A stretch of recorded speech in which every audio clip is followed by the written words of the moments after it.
శుభోదయం అందరికీ. శ్రీ గురుభ్యో నమః. ప్రతి పూట ఒక మంచి మాట అనే కార్యక్రమంతో మన స్త్రీ శక్తి ఛానల్‌లో చెప్పుకుంటున్నాము.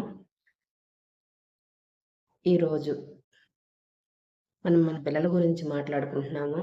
ముఖ్యంగా మగపిల్లల్ని కూడా మనం చక్కగా స్త్రీకి గౌరవాన్ని ఇచ్చే విధానంలో పిల్లలకి అలవాటయ్యేలాగా రోజుకొక పదం మీకు కుదిరిన సమయంలో వాళ్ళు మీతో ఉండే సమయంలో ఖచ్చితంగా భోజనం చేసే టైంలో గానీ, స్నాక్స్ తినే టైంలో గానీ, పిల్లలు మనకు అందుబాటులో ఉంటారు. అటువంటి సమయాల్లో రోజుకొక చిన్న మాట చెబుతూ ఉండండి దయచేసి. ఒక చిన్న చిన్న కథల రూపంలో చెప్పండి. ప్రతి స్త్రీలో కూడా వాళ్ళ తల్లిని చూడగలిగిన భావన రావాలి. ఒక స్త్రీని చూడగానే అమ్మ అని నమస్కారం పెట్టే స్థాయికి మగపిల్లల్ని మనం చేయగలిగితే ఇవాళ సమాజంలో గగ్గోలు పెడుతున్నాము. స్త్రీకి స్వతంత్రం లేదా, అలాగే వాళ్ళకి సేఫ్టీ లేదా, ఏ పాలన రక్షించలేదా? పాలన రక్షించడం కాదు. రాజు అనంటే మనం అప్పచెప్పిన బాధ్యతలు తనకు కుదిరినంత మేర చేసేవాడు మాత్రమే ప్రభుత్వం. వాళ్ళు ఎంత చేసినా కూడా మనకంటూ ఏ బాధ్యత లేకుండా మీరు చెయ్యండి అనడం అది కరెక్ట్ కాదు. అది ఎవరైనా అవ్వచ్చు, ఏ స్థితిలో ఉన్న వాళ్ళనైనా అవ్వచ్చు. ఒక రాష్ట్రానికి ముప్పు వస్తుంది, వాళ్ళు కాపాడాలి, అది బాధ్యత. అలాగే ఒక ప్రకృతి వైపరీత్యాలు వస్తాయి. ఆ ప్రకృతి వైపరీత్యాలు ఏర్పడినప్పుడు వాళ్ళు దానిని మళ్ళీ జరిగిన నష్టాన్ని పూడ్చుకుంటూ రావాలి. అది వాళ్ళ బాధ్యత. అలాగే సమాజానికి కావలసిన సమాజాన్ని సోమరిపోతుల్ని చేయకుండా వాళ్ళకంటూ ఒక మంచి లక్ష్యాలను ఏర్పాటు చేస్తూ వాళ్ళకి ఉద్యోగాలు, వాళ్ళ వ్యవస్థల్లో వాళ్ళకి న్యాయం జరిగేలాగా వాళ్ళకు ఒక మంచి పదవులు, మంచి స్థానము, మంచి జీతాలు ఇవ్వడం, ఇటువంటి వాళ్ళ బాధ్యత. వీటితో పాటు ఆడపిల్లల సంరక్షణ అవన్నీ కూడా మనకి మన హోమ్ డిపార్ట్మెంట్లోకి వస్తాయి. వాళ్ళు చూస్తారు, కుదిరినంత వరకు చూస్తారు. కానీ మన బాధ్యత దానికి వీటన్నింటికన్నా ముందు మన బాధ్యత ఒకటి ఉంది. మన పిల్లలు మనం ఏం చేస్తున్నాం, వాళ్ళని ఎలా నడిపించుకుంటున్నాం, వాళ్ళ వస్త్రధారణ ఎలా ఉంచుకుంటున్నాం, వాళ్ళని ఇంట్లో కానీ బయట కానీ మన ఇంట్లో చుట్టాలతో సహా బంధువులతో సహా ఎవరైనా సరే ఉన్నా సరే వాళ్ళతో మనం పిల్లల్ని అట్టిపెట్టినా సరే పిల్లలు ఎలా ఉంటున్నారు అని చూసుకోవాల్సిన బాధ్యత మనది. బయటికి ఎటు వెళ్తున్నారు, ఎటు వస్తున్నారు, అలాగే కాలేజీ పిల్లలైనా చిన్న చిన్న పిల్లలైనా 5 సంవత్సరాల పిల్లల దగ్గర నుంచి ప్రతి పిల్లని కూడా మనం మన ఇంట్లో ఫస్ట్ ముందు మన జాగ్రత్త ఖచ్చితంగా ఉండాలి. మన సేఫ్టీ మనం చూసుకోగలగాలి, మన పిల్లల్ని మనం రక్షించుకోగలగాలి.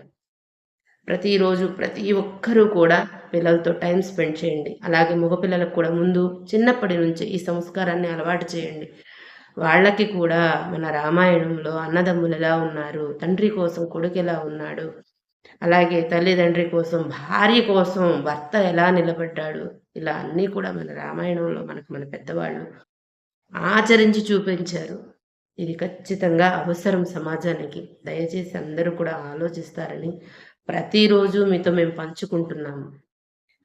ప్రతి ఒక్కళ్ళు అలవాటు చేయండి. ఫస్ట్ మనం పని చెయ్యకుండా ఎదుటి వాళ్ళ మీద నింద వేయకూడదు. మన బాధ్యత మనం చెయ్యకుండా మనం నింద వేయకూడదు.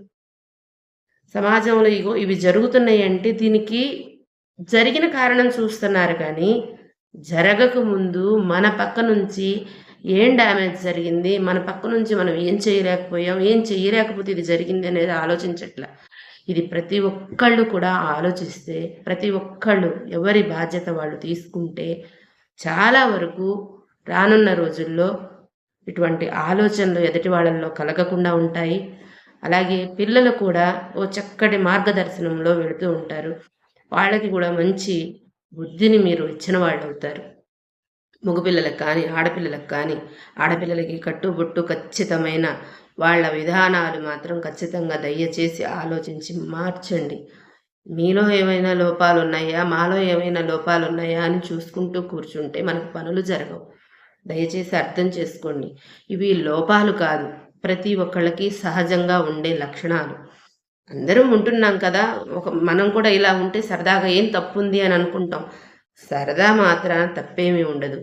ఆడది సరదాగా ఉండవలసిన స్థానం ఒకటే. భర్త దగ్గర గదిలో ఉండాలి అంతే. ఇది మా పెద్దవాళ్ళు అందరూ గూడా పూర్వీకులు మనకందరికీ అలవాటు చేశారు. అందరికీ తెలుసు.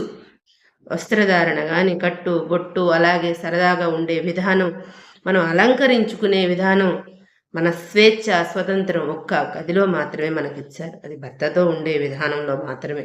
మిగతా ఎక్కడా కూడా బయట మీకు నచ్చినట్లుగా తిరగండి, మీకు నచ్చినట్లుగా ఉండండి. ఇది స్వేచ్ఛ, ఇది స్వతంత్రం, ఇలాగే ఉండాలి, ఇది కలికాలం, ఇది సమాజంలో ఇంతే ఉంటుంది అని మనకి ఎవ్వరూ చెప్పలేదు.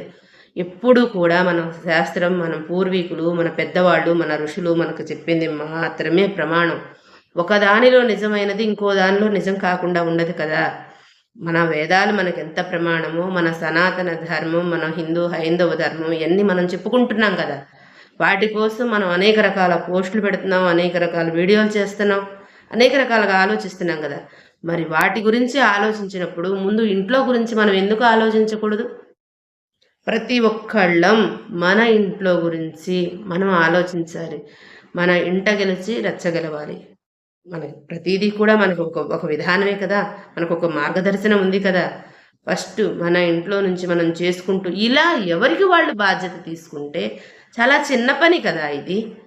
సమాజంలో చాలా చాలా నష్టాలు జరగకుండా ఉంటాయి. చాలా చాలా. ఆడవాళ్ళకి నియమాలు ఆడవాళ్ళకే నియమాలెందుకు అనంటే, ఆడది ఎంత సాధించి పెడుతుంది. ఆడ